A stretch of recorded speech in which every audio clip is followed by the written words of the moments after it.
हो गई स्टार्ट? तो चलो बेटे, तो हम स्टार्ट करते हैं। वैसे ही है, नॉर्मली अपने आप को यहाँ पे रखो, इसकी तरफ ध्यान नहीं देना, पूरा ध्यान आपका बोर्ड पे होना चाहिए, ठीक है? तो जैसे नॉर्मली पढ़ते हैं वैसे ही पढ़ेंगे। वीडियो रिकॉर्डिंग का सिर्फ एक मोटिव है कि दोबारा आपको ये क्लास रिवर्ट की जा सके, ताकि आप घर पे बैठ के भी रिवाइज कर सको। आराम से करेंगे, सारे के सारे टेंस आज ही कवर कर लेते हैं। बिल्कुल बेसिक पॉइंट था जो हमने किया था, जिसने पिछली वीडियो देखी है उनको वहां से भी चीजें समझ आ गई होंगी। तो तरीका क्या था हमारा कि हमें इन चीजों से हम भली भांति अवगत हो चुके हैं। अगर किसी को अभी भी इसमें दिक्कत है तो मेरे से पूछ सकता है बाद में। पूरे टेंस में सिर्फ इनका खेल है।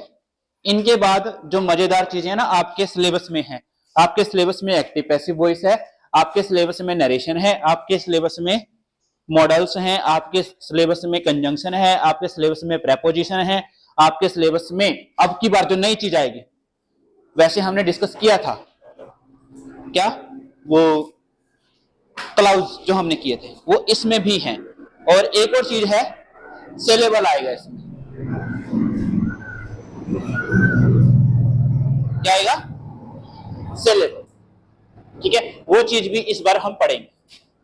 वो शायद हमने पिछली क्लास में नहीं डिस्कस करी थी, पर लेकिन वो इस क्लास में डिस्कस करेंगे। और वो कुछ ज्यादा नहीं है, सिर्फ वोवल्स हैं कि वोवल्स की साउंड कितने बार आ रही है या कोई भी साउंड कितने बार रिपीट हो रही है। हम एक साउंड में ही बोल देते हैं, वो उस टाइम ही पढ़ेंगे। फिलहाल हम फोकस करते हैं किसके ऊपर? टेंस के ऊपर। तो टेंस का जो बेसिक रूल था हम पढ़ रहे थे प्रेजेंट, और अब हम वैसे नहीं पढ़ेंगे जैसा हमने पिछली क्लास में पढ़ा था।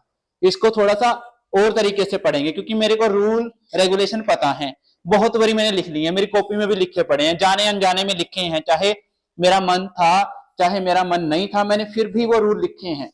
तो आज हम प्रेजेंट, पास्ट और फ्यूचर इन सबको डिस्कस कर लेते हैं।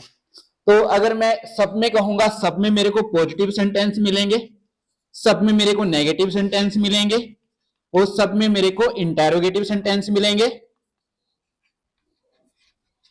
और सब में मेरे को इंटेरो प्लस नेगेटिव सेंटेंस मिलेंगे। अगर हम प्रेजेंट के इंडेफिनाइट पोर्शन की बात करें तो उसको तो हमने पहले वीडियो देख ली और आज फिर डिस्कस कर लेते हैं।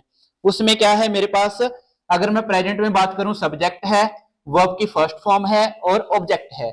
और वर्ब की फर्स्ट फॉर्म यहाँ पे बिहेव करेगी सिंगुलर और प्लूरल के जैसे, कि कोई सिंगुलर भी होता है कोई प्लूरल भी होता है। पिछली क्लास में भी बताया था, आज फिर बता रहा हूं। नाउन और वर्ब एक दूसरे के ऑपोजिट हैं। मैंने लिखा बॉय, इसको मैंने सिंगुलर, ये है मेरे पास सिंगुलर, और इसको प्लूरल बनाने के लिए इसमें मैं ऐड करूंगा, क्या हो जाएगा ये? बॉयज। पर लेकिन वर्ब इसका बिल्कुल उल्ट है। वर्ब के साथ एस या ईएस ऐड करके हम क्या बनाते हैं? उसको सिंगुलर बनाते हैं। अब आप कह दो कि जो सिंगुलर वर्ब है, वर्ब की फर्स्ट फॉर्म, इसको और क्या बोलते हैं हम? बेस फॉर्म बोलते हैं। किस किसके दिमाग में आ गया था जब मैंने ये बोला कि वर्ब की फर्स्ट फॉर्म को कुछ और भी बोलते हैं? किस किसके दिमाग में आया था कि हम इसको बेस फॉर्म बोलते हैं?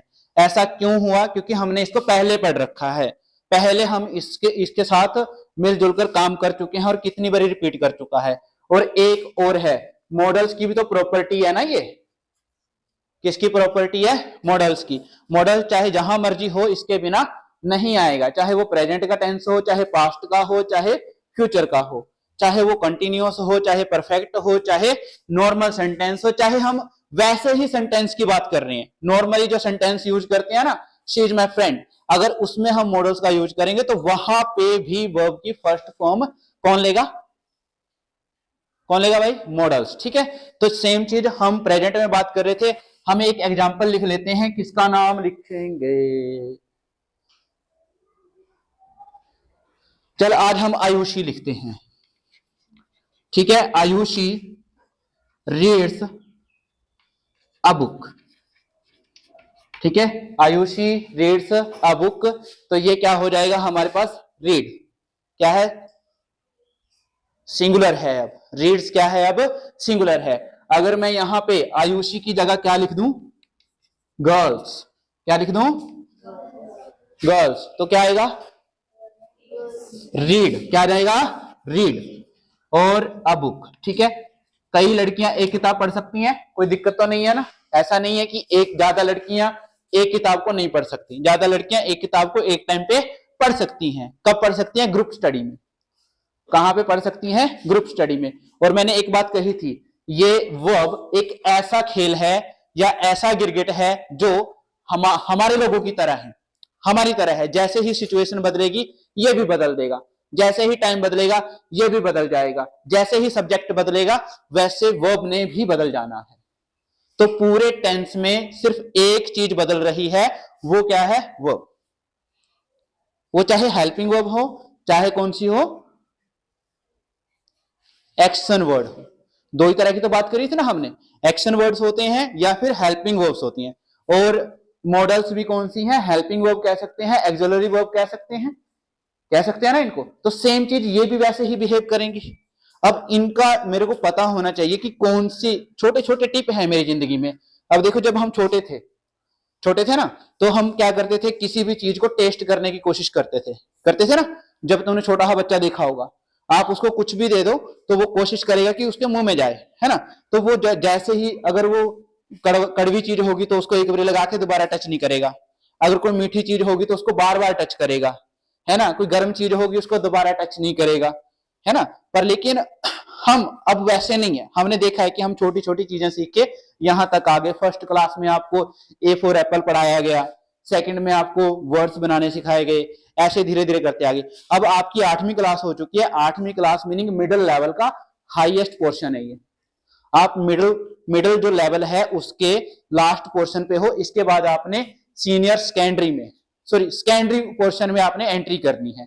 तो उसमें जाने के लिए आपके पास अब ज्ञान और ज्यादा होना चाहिए। छोटे छोटे ज्ञान को जोड़ के चलते हैं। ये हो गया हमारा सिंगुलर सब्जेक्ट के साथ, और ये किसके साथ हो गया, प्लूरल के साथ। अब मैंने लिखा कि सर नेगेटिव भी तो करते हैं, तो नेगेटिव में यहां पे हम नए किसका सीखेंगे, डू और किसका, डज प्लस इसके साथ क्या आ जाएगा, नोट। ये क्या है, यहां पे ये हेल्पिंग वर्ब की तरह यूज करेंगे।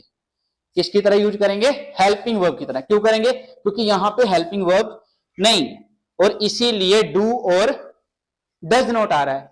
अब आपको पता चल गया होगा, डू क्या है, प्लूरल है, और डज क्या है, क्या है ये, बोलो, सिंगुलर है। ये प्लूरल है, ये क्या है, सिंगुलर है। अब सीधी सी बात है, सिंगुलर के साथ सिंगुलर जाएगा, प्लूरल के साथ प्लूरल जाएगा। अगर मैं आयुषी वाले सेंटेंस का नेगेटिव बनाना चाहूं तो कैसे बनाऊंगा, आयुषी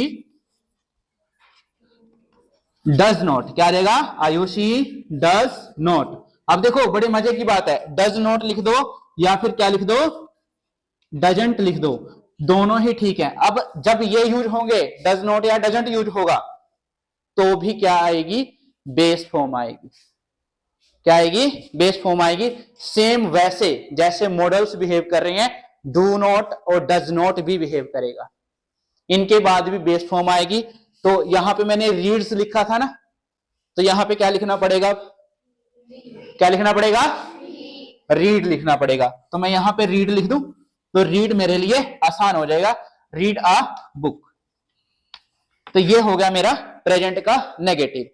और फिर मैंने बात करी थी इंटेरोगेटिव की। किसकी बात करी थी, इंटेरोगेटिव। इंटेरोगेटिव माने तो क्वेश्चन वाले सेंटेंस। पिछली साल भी हमने किया था, पिछली क्लास में हम बार बार इनको रिपीट करते रहे हैं।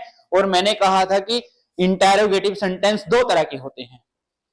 कितने की तरह के होते हैं, दो तरह की। एक तो वो जिनकी स्टार्टिंग किससे होती है, हेल्पिंग वर्ब से होती है।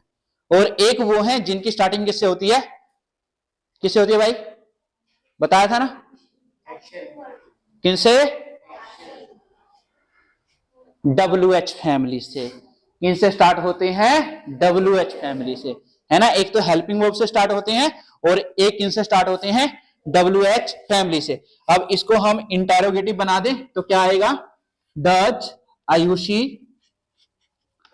क्या आएगा, does Ayushi read a book.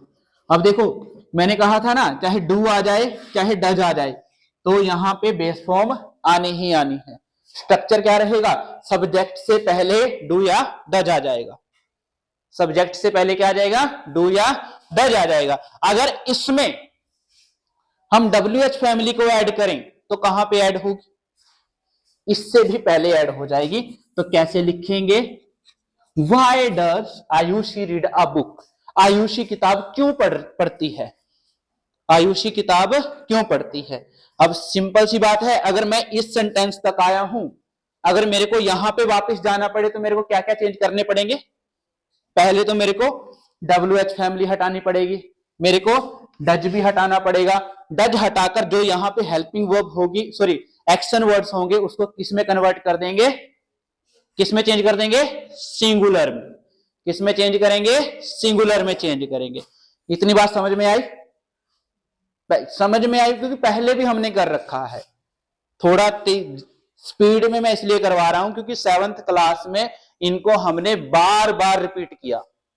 आज से आपकी क्लासें प्रॉपरली स्टार्ट हो चुकी हैं, तो कोशिश करना कि जब भी आप चैप्टर पढ़ोगे तो चैप्टर पढ़ते पढ़ते बेटे एक बात का ध्यान रख लेना, ईमानदारी से अपने ऊपर ना थोड़ा सा फोकस करो कि मैं नहीं, चाहे मैं हूं चाहे कोई भी टीचर XYZ कोई भी टीचर तुम्हें पढ़ा ले, जब मैं बोल रहा हूं अब आपको समझ आ रहे हैं ना, मैं कोई शब्द बोल रहा हूं आपको समझ आ रहे हैं ना, उसके पीछे का कारण क्या है, क्योंकि पहले हम उन वर्ड्स को जान चुके हैं ना। आपको यहां पे मैंने ज्यादा नहीं बोला, मैंने क्या बना के दिखाई, वर्ब सिंगुलर और प्लूरल नहीं बना के दिखाई ना, क्योंकि हमने पहले बना के देखी थी। अब आपको इस बात का ज्ञान है कि हाँ, जैसे सर ने कहा भी इसका ऑपोजिट का मतलब वर्ब यहां पे सिंगुलर होगी, ये अब सिंगुलर होगा। अब क्लियर हो गया ना, इसका उल्ट है। पर लेकिन जब 7th में मैं बताने लगा था, आपने क्या कहा था, सर बना के दिखाओ, सर एक बार करके दिखाओ। तो अब सीधी सी बात है, सामने वाला जब कोई बोलेगा, अगर हम पहले ही चीजों को थोड़ा बहुत पढ़ के आएंगे, थोड़ी बहुत एक्सरसाइज करके आएंगे, सेम चीज आपकी मैथ में भी काम करती है, सेम चीज आपकी साइंस में भी काम करती है। और लैंग्वेज तो चाहे वो हिंदी हो, पंजाबी हो, इंग्लिश हो, सब में ये चीज काम करती है कि अगर मेरे को पहले कुछ पता है ना, तो टीचर उसको और एडवांस समझा सकता है। पर लेकिन अगर मेरे को बेसिक ही नहीं आते तो फिर टीचर एडवांस नहीं समझाएगा। अब यहां पे इंटेरोगेशन में हम चले गए, किस पे, डू या डज को पहले लगा दिया। अब लास्ट सेंटेंस कौन सा लिखा था, इंटेरो प्लस नेगेटिव। अब यहां पे एक चीज नोट करो, अब मैंने कहा था डू या डज, और इसके बाद हम डोंट यूज कर सकते हैं या किसका यूज कर सकते हैं, डजंट का यूज कर सकते हैं। अब यहां पे क्या करना, अगर मैं डजंट का यूज करूं, मैं कह दूं आयुषी किताब क्यों नहीं पढ़ती, आयुषी किताब क्यों नहीं पढ़ती, क्या आयुषी किताब नहीं पढ़ती। अब मैंने साथ की साथ में क्या है, साथ में तो मैंने नहीं बोल दिया और साथ में क्या कर दिया, क्वेश्चन कर दिया। वैसे सेंटेंस के लिए मेरे पास कौन सा पोर्शन है, नेगेटिव प्लस इंटेरोगेटिव। अब मैं इसको कैसे लिखूंगा, अगर मैं यहां पे लिखूं डज आयुषी, अब यहां पे लिखूंगा नॉट रीड अ बुक, ये हो गया नेगेटिव प्लस इंटेरोगेटिव। पर लेकिन अगर मैं डज नॉट या डोंट का यूज करूंगा ना, तो वो आयुषी से पहले ही यूज करना, बाद में नोट लगाने की जरूरत नहीं। मीनिंग दोनों सेंटेंस आपके करेक्ट हैं, दोनों सेंटेंस करेक्ट हैं, चाहे मैं यहां पे डोंट डजंट लिख दूं, चाहे डज आयुषी नोट लिख दूं, दोनों ठीक हैं। ये एक बारी मैं कंफ्यूज हो गया था, तो फिर मैंने इसको देखा कि ग्रामेटिकली ये करेक्ट है कि नहीं है, तो ग्रामेटिकली ये दोनों करेक्ट हैं, स्पीकिंग में भी करेक्ट हैं। अगर आप स्पीक करोगे ना तो भी करेक्ट है। पर स्पीकिंग के लिए एक चीज है, जब हम बच्चे को बोलना सिखाते हैं, क्या उसको कहते हैं कि तू पानी ही बोल, क्या सिखाते हैं, मम, क्या सिखाते हैं, मम। पर लेकिन अगर उसको 5 साल के बच्चे को भी कहते मम लेके आ, है ना, 5 साल के बच्चे को भी कहते मम लेके आ, तो फिर वहां पे गड़बड़ी हो जाएगी। भाई ठीक है, स्टार्ट मैंने किया, हल्की फुल्की गलतियों के साथ कर लू, अब फिर मैंने आपको प्रोनाउंसिएशन भी शायद गलत हो जाए, है ना, प्रोनाउंसिएशन भी शायद गलत हो जाए। और इसके पीछे का मैंने आपको बताया था ना, एरिया का स्लैंग होता है। किसका होता है, एरिया का। अब मान लो यूपी बिहार का कोई आदमी है, वो कहेगा का बाबू तू किधर जा रहा है ना, अगर कोई पंजाबी टक्कर जाए किधर, उसने सिर्फ इतना ही कहना है ना। कोई हिंदी भाषाई हो तो वो कैसे बोलेगा, कहां जा रहे हो, और हरियाणा का कतोड़, ऐसे बोलेंगे ना। तो मीनिंग अगर विदेश में कोई चला जाए हरियाणवी, उनको पता इंडिया से आया है, उनको पता इंडिया की बेसिक लैंग्वेज कौन सी है, हिंदी। अब वहां पे जाके कह दिया किसी अंग्रेज को कतोड़, वो अंग्रेज हिंदी की डिक्शनरी उठा के देखेगा कतोड़ का मीनिंग क्या है, तो यहां पे फंस जाएगा, वो पेज फंस जाएगा ना। तो सेम चीज हम ये भी मान के चलते हैं कि यूरोपियन कंट्रीज में इनके अपने अपने स्लैंग हैं, तो वो उस तरीके से बोलेंगे। बच्चा जब बात कर रहा है तो वो उस वर्ड को किसी और तरीके से प्रोनाउंस करेगा, कोई बुजुर्ग प्रोनाउंस कर रहा है वो शायद किसी और तरीके से करे, कोई यंग प्रोनाउंस कर रहा है उसको किसी और तरीके से, और कोई लेडीज प्रोनाउंस कर रही है तो शायद उसको किसी और तरीके से प्रोनाउंस कर दे। तो इसमें फंसने की जरूरत नहीं है। ये चीजें आती हैं किससे, प्रैक्टिस से। किससे आएंगी, प्रैक्टिस से। तो प्रैक्टिस तो आपने करनी है, और मुझे नहीं लगता कि अगर आप प्रैक्टिस करोगे आपको फिर भी चीजें समझ नहीं आएंगी प्रैक्टिस करने के बाद। ये तो हो गया हमारा प्रेजेंट का। किसका हो गया, प्रेजेंट का। अगर मैं इसको पास्ट लिख दूं तो क्या चेंज आएगा, क्या लिख दूं इसको, पास्ट। तो कहां पे चेंज करना पड़ेगा, रीड की सेकंड फॉर्म भी क्या होती है, रेड। क्या होती है, रेड। पर लेकिन इसको लिखते कैसे हैं, सेम लेटर से। किससे लिखेंगे, सेम लेटर से। तो यहां पे तो सेम ही रहेगा। फिर इस सेंटेंस में कौन डिसाइड करेगा, यहां पे आपको दिया जाएगा टाइम साथ में। क्या दिया जाएगा, टाइम। अब मैं यहां पे लिख दूं यस्टरडे तो ये पास्ट का है, समझ गए। और यहां पे भी लिख दूं, फिर नहीं तो हम पहचान ही नहीं पाएंगे ना कि प्रेजेंट का कौन सा है और पास्ट का कौन सा है। तो इसलिए फिर यहां पे क्या आ जाती है, टाइम की कंफर्मेशन आ जाती है कि मुझे टाइम भी लिखना पड़ेगा।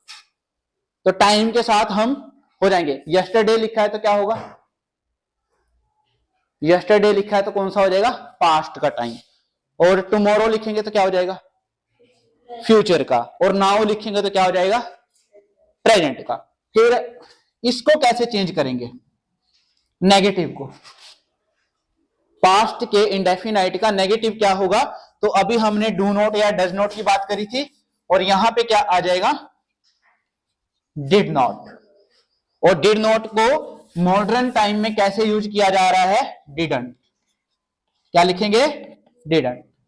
अब वही सेम चीज है, जहां पे मैंने डज लगाया था, जहां पे मैंने डू लगाया था, वहां पे क्या लिखेंगे, क्या लिखेंगे, क्या लिखेंगे, डिड लिखेंगे। ठीक है, तो यहां पे लिख दें डिड, तो ये किसका आ जाएगा, डिड नॉट या डिडंट। अब ये चीजें बार बार आपको क्यों बता रहा हूं, अब मैं इसके बाद इन चीजों को रिपीट नहीं करूंगा, क्योंकि पूरा मंथ है, एक चैप्टर है, और एक चैप्टर के बाद बाकी ग्रामर का पोर्शन है। अगर किसी के दिमाग में ये रह जाता है कि हमने बुक ही पढ़नी है, तो वही फिर सारा साल हम बुक ही पढ़ लेते हैं। अगर सीखना है तो थोड़ा थोड़ा चीजों को देखो। मैंने बताया, मुझे नहीं लगता, जैसे अनन्या ने परसों मैंने इससे पूछा तो ये एक छोटी सी गलती कर रही थी। अब यहां पे ये तो नहीं कह सकता ना कि ये पढ़ती नहीं है, ये तो नहीं कह सकता मैं।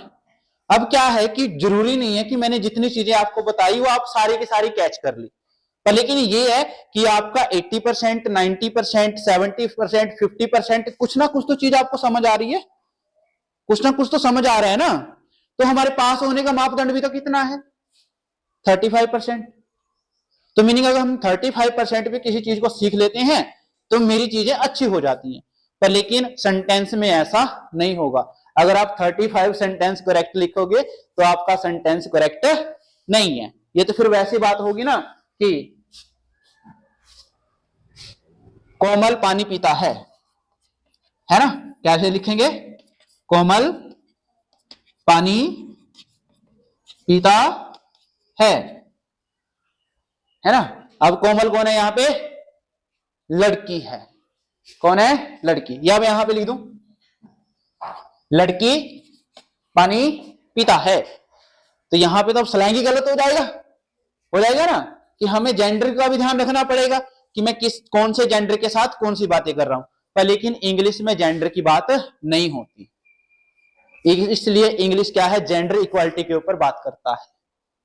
किसके ऊपर बात करता है, जेंडर इक्वालिटी के ऊपर। वर्ड्स हैं वहां पे, क्या है, वर्ड्स हैं, पर लेकिन इतना नहीं है कि आप सारा कुछ ही चेंज कर दो। अब ही के साथ रीड्स यूज हो रहा है, तो सी के साथ भी क्या यूज होगा, रीड्स, है ना। हमारे यहां पे लड़का पीता है, लड़की पीती है ना। अब क्या पीती है वो तो मुझे भी नहीं पता, है ना। पानी पीती होगी, भूख लगे तो क्या पीती है जूस मौसमी का, पिला दे, ठीक है। चलो अब हम बात करते हैं यहां पे। यहां पे क्या चेंज करना पड़ेगा बताओ, इंटरोगेटिव पे क्या करना पड़ेगा, डिड, ठीक है। और यहां पे भी क्या आ जाएगा, डिड, और फिर डिड नॉट या डिडंट, इसका हम प्रयोग कर सकते हैं। अब बात आएगी फ्यूचर की। किसके, फ्यूचर में क्या आने वाला बताओ भाई, पास्ट का रूल लिख लो, प्रेजेंट का रूल लिख लो, जो हमने अभी कर लिया डिस्कस। रूल क्या थे समझ आए। पहला रूल था वर्ब की फर्स्ट के साथ ऑब्जेक्ट, नेगेटिव में डू डज प्लस नॉट, और किसमें इंटरोगेटिव में क्या रहेगा, डू या डज। पास्ट में क्या रहेगा, सब्जेक्ट वर्ब की सेकंड प्लस ऑब्जेक्ट, और इंटरोगेटिव के सॉरी नेगेटिव के लिए डिड नॉट या डिडंट, है ना। और इंटरोगेटिव के लिए क्या रहेगा, डिड। अब फ्यूचर की बात करेंगे तो फ्यूचर में क्या है भाई, फ्यूचर में आपकी हेल्पिंग वर्ब है विल या शैल। कौन सी हेल्पिंग वर्ब है, कौन सी है, विल या शैल। तो विल या शैल को हम कैसे पढ़ेंगे, कैसे पढ़ेंगे विल या शैल को, हमें नहीं पता कि विल यूज करना है या शैल यूज करना है, तो सिंपल सी बात है इस वर्ड का प्रयोग करेंगे। स्पीकिंग में जरूर करना पड़ेगा, जब स्पीकिंग की बात आएगी ना तो आपको विल बोलना पड़ेगा या शैल बोलना पड़ेगा। पर लेकिन इसके अकॉर्डिंग अब आप कंफर्म हो गए ना कि चाहे मैं विल बोलूं चाहे मैं शैल बोलूं। अब मैंने कहा पेरेंट्स को लेके आना, चाहे मम्मी को ले आओ, चाहे पापा को ले आओ, चाहे दादा को ले आओ, चाहे दादी को ले आओ, चाहे पड़ोसी को ले आओ पापा बना के। तो टीचर के लिए तो वो पेरेंट्स, टीचर के लिए तो वो क्या है, पेरेंट्स है। अगर मान लो कोई नया सा टीचर आ जाए, आप अपने पड़ोसी को बोल दो अंकल आज मेरे मम्मी पापा घर पे नहीं है, मेरे साथ पीटीएम में चल पड़ो, तो उस दिन वो क्या है, पड़ोसी क्या है, पेरेंट्स का रोल कर रहे हैं। किसका, मम्मी पापा का रोल नहीं कर रहे, किसका रोल कर रहे हैं, पेरेंट्स का रोल कर रहे हैं। कहीं कह दो कि पापा ही बन जाएंगे, अगले दिन पड़ोसी के घर पे जाके बैठ जाओ, आप मेरे पापा बन के गए थे, अब तो मैं आपके घर पे ही रहूंगा या मैं आपके घर पे ही रहूंगी, ऐसे ही ये कहते हो मैंने किया था, ऐसे थोड़ा ना होता है। नाम नहीं लूंगा क्योंकि वीडियो में आ जाएगा, गूगल कर लेना, ठीक है भाई। तो चलो अब आएगा सब्जेक्ट विल या शैल, और उसके बाद वर्ब की फर्स्ट फॉर्म और ऑब्जेक्ट। सेम चीज है, जहां पे मैंने हेल्पिंग वर्ब यूज करी है वहां पे किसका यूज करेंगे, अब किसका यूज करेंगे, पेरेंट्स का नहीं, विल और शैल का। किसका यूज करेंगे, विल और शैल का। लक्ष्मी कह रही है पेरेंट्स का यूज करूंगी, हैं पड़ोसी का, पड़ोसी तो आते नहीं है हमारे, तो पड़ोसी ही पड़ोसी दगेबाज है ना, ऐसे नहीं होते। चलो अभी देखते हैं हम, तो यहां पे क्या आएगा, आयुषी, आयुषी खुश हो रही है आज, आयुषी, ठीक है, विल रीड अ बुक। भाई देखो मेरे को इसकी एक बात अच्छी लगी, जिसने फील नहीं किया, जब फील करेगा तभी तो उसको पता लगेगा मैं आयुषी को ही बोल रहा हूं, है ना भाई। आयुषी कोई है ही नहीं है, आयुष है, कौन है, आयुष, है ना। उसके बाद इसको नेगेटिव में कैसे बनाएंगे, नेगेटिव कैसे बनाएंगे इसका, Ayushi will not, Ayushi will not. Interrogative कैसे बनाएंगे, इंटरोगेटिव कैसे बनाएंगे, विल पहले, इंटरोगेटिव कैसे बनाएंगे, विल पहले। तो विल कहां पे लगेगा, जहां पे हमने क्या लगाया था, डिड लगाया था। तो यहां पे क्या आ जाएगा, will Ayushi read a book, will Ayushi read a book. अब कंपैरिजन समझ में आया। अब यहां पे क्या गड़बड़ी होगी, क्या विल नॉट एक साथ लिख दूं? क्या लिखना पड़ेगा? विल पहले सब्जेक्ट से और नॉट बाद में। अगर दोनों डिफरेंट डिफरेंट हैं, दोनों क्या है? डिफरेंट डिफरेंट है। अगर विलंट लिखा हुआ है, मेरे ख्याल में यूज ही नहीं करते विलंट, तो नहीं सुना मैंने अब तक, नहीं सुना है ना? वॉन्ट होता है ना, पर लेकिन विलंट नहीं होता। अब वहां पे गड़बड़ी हो जाएगी, क्या हो जाएगी? गड़बड़ी हो जाएगी। तो हमने कुछ बातों का ध्यान रखना है, ये छोटी छोटी बातें हैं, छोटी छोटी बातों का ध्यान रखो, आप सेंटेंस करेक्ट लिखना सीख जाओगे। अब बात करते हैं किसके, किसकी बात करेंगे अब? कॉन्टिन्यूअस की। कॉन्टिन्यूअस की स्पेलिंग बताओ मेरे को भाई, बताओ कॉन्टिन्यूअस की स्पेलिंग बताओ, बताओ फटाफट। COTIN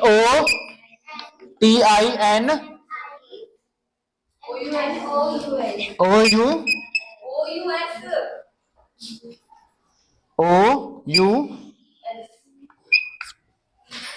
गलत बता रहे हो,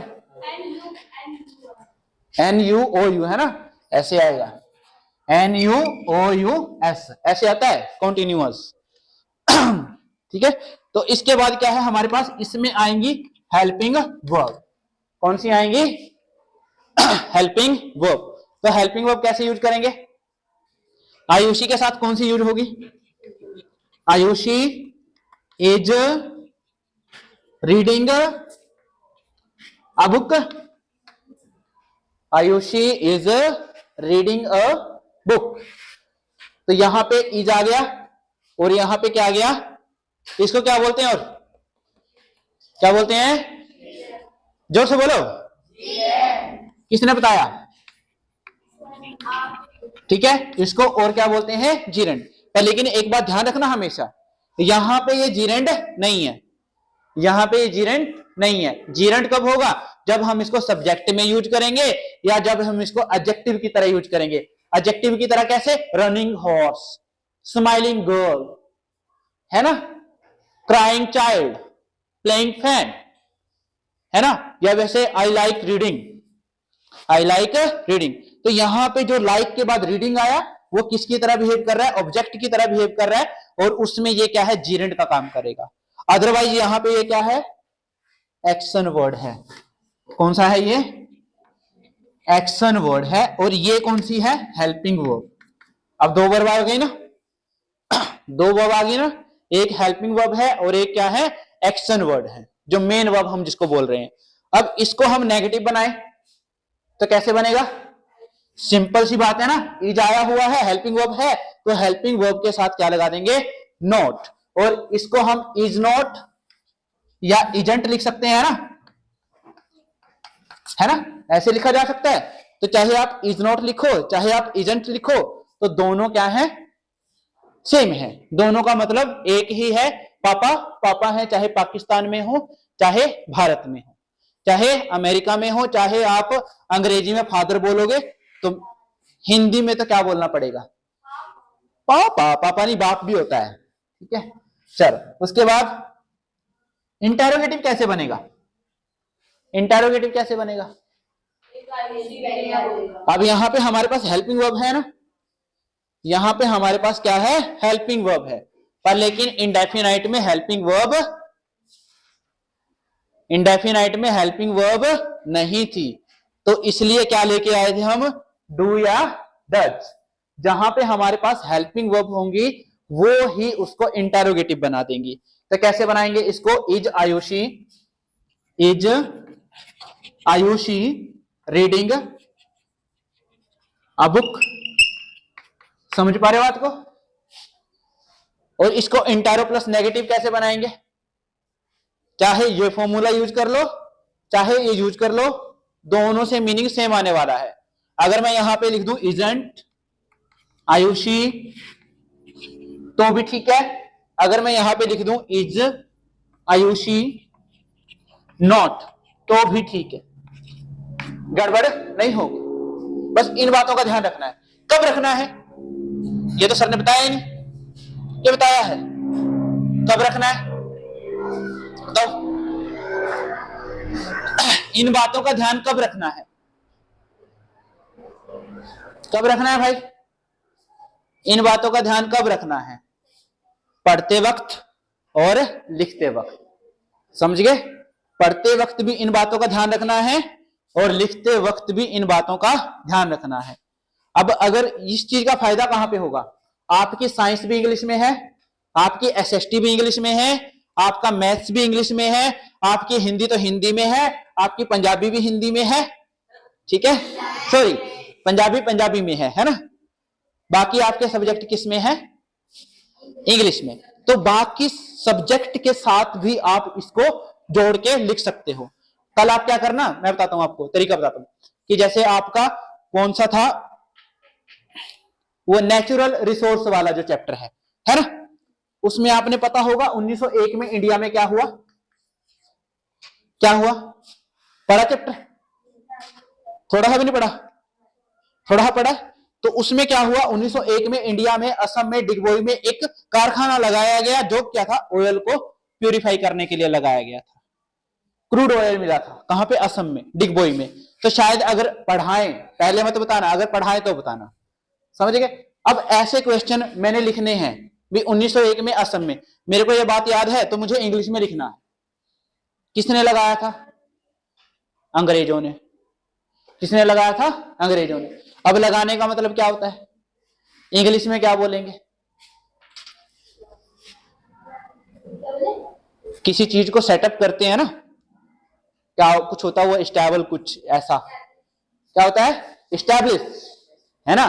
तो ऐसे कर देंगे ना, ब्रिटिश स्टेबल क्या है? ऑयल रिफाइनरी कहां पे? इन असम। और टाइम पीरियड कब लिखेंगे? इन 1901 है ना, 1901 उसमें लगा नहीं एस्टैब्लिश्ड। अच्छा एस्टैब्लिश्ड, तो ये सही बता रही है। उसके बाद हमारे पास क्या है आगे बताओ? पास्ट में चले, पास्ट में चले तो पास्ट में कैसे आएगा कि मेरे पास हेल्पिंग वर्ब कौन सी है? वॉज और वर, और इसके बाद भी मैं किसका प्रयोग कर रहा हूं? वर्ब की फर्स्ट फॉर्म के साथ आईएनजी का। अब देखो मुझे कंपैरिजन करना आना चाहिए, पास्ट में चेंज कर रहा हूं ना आयुषी वाले को, तो यहां पे हेल्पिंग वर्ब हटा दूंगा तो क्या आ जाएगा? वॉज। और यहां से हेल्पिंग वर्ब हटा दूंगा तो क्या आ जाएगा? वॉज। यहां से हेल्पिंग वर्ब हटा दूंगा तो क्या आ जाएगा? वॉजेंट,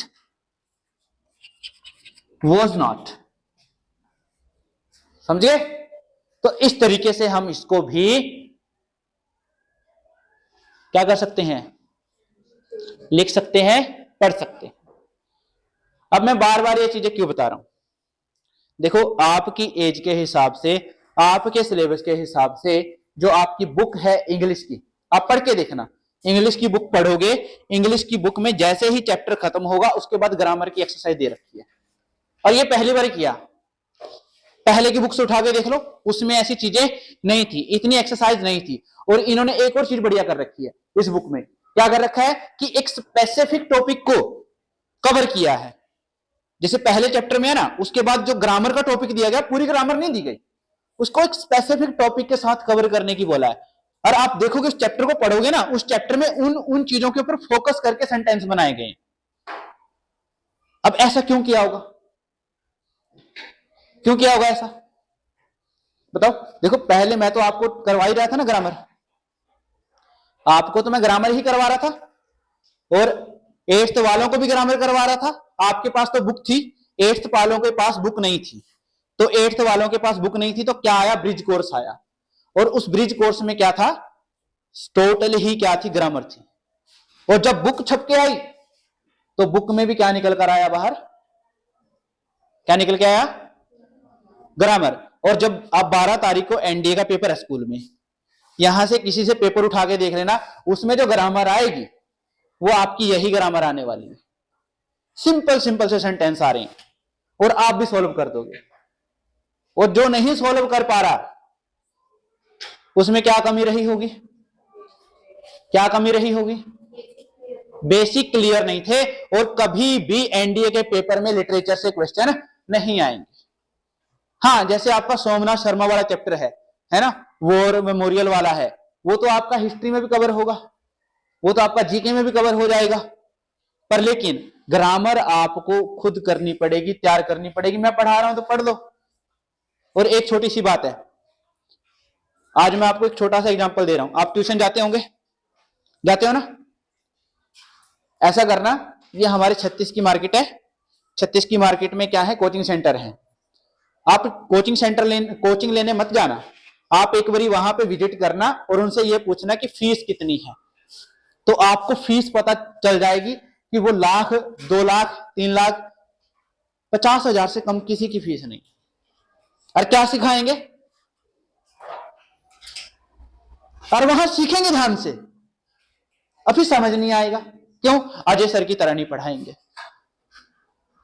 वो फिर बड़े हो जाएंगे ना हम, फिर बड़े बच्चों के साथ में, जैसे आप लोगों के साथ मजाक कर देता हूं, बड़े बच्चों के साथ थोड़ी ना मजाक कर सकते हैं, ऐसे समस्या खड़ी हो जाएगी। मैं बच्चों को थोड़ी ना बोल सकता हूं, जैसे मैंने अब इसका नाम लिख दिया, मैंने किसी का लिख दिया तो अगला कह देगा लिख के दिखा, तू बता दूंगा तेरे को मास्टर बनाऊं मैं, है ना? तो अब तुम लोगों के साथ एक बच्चा बनकर, ठीक है, मैं अपने आप को ये बुलाकर कि मैं टीचर हूं, मैं आप लोगों को आपके लेवल में जाके पढ़ा रहा हूं, तो उसके पीछे का रीजन क्या है? मजा आया ना? कितनी मिनट निकल गई?